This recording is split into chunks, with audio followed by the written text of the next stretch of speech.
Прости, но если бы я сдался при каждом препятствии, я бы никогда не нашел следов теории рядов в состоянии после Большого Взрыва.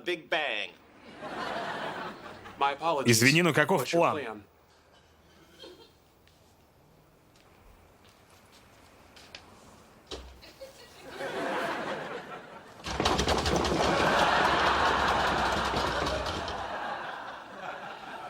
Это чудо наблюдать, как работает твой мозг. Хватит, у нас IQ 360 на двоих. Мы же должны найти способ попасть внутрь.